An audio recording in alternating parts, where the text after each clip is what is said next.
Statistics show that if your child is overweight now, they have a 70% chance of being obese as an adult. Doctors say this problem is only getting worse in the U.S., and with some of the highest childhood obesity rates in the nation, Georgia is certainly no exception. Ashley Knight looks at what's being done to change those numbers in Southwest Georgia in this Fox 31 News special report, Childhood Obesity.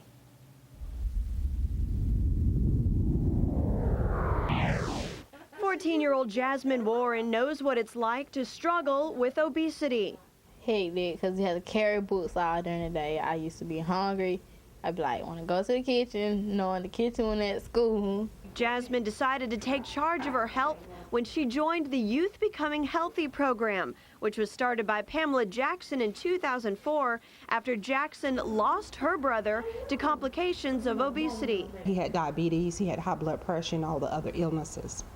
But imagine those same illnesses in kids that are 12 and 13 years old. That's the population I'm trying to change in his memory, and hoping that his death did account for something.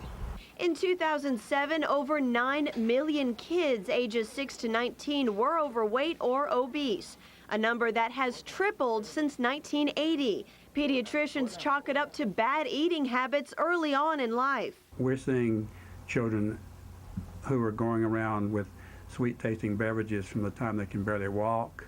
They're getting snacks whenever they cry. And with the rise in obesity, doctors are seeing more cases of type 2 diabetes.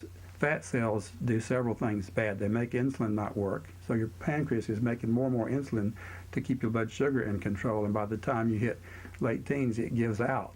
Doctors recommend a few things like only having 1 serving per meal, which means no seconds. Also eating very slowly, making sure you chew everything in your mouth before taking another bite, and also drinking lots and lots of water.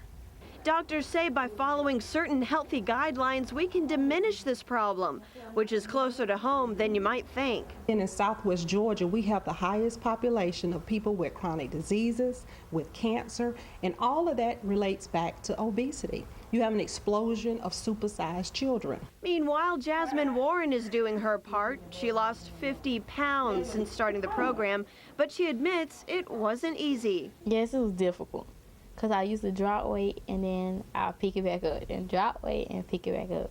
But she feels great now, so great in fact that she started her own program called Youth in Action, where she hopes to keep others from becoming another statistic. Ashley Knight, Fox 31 News.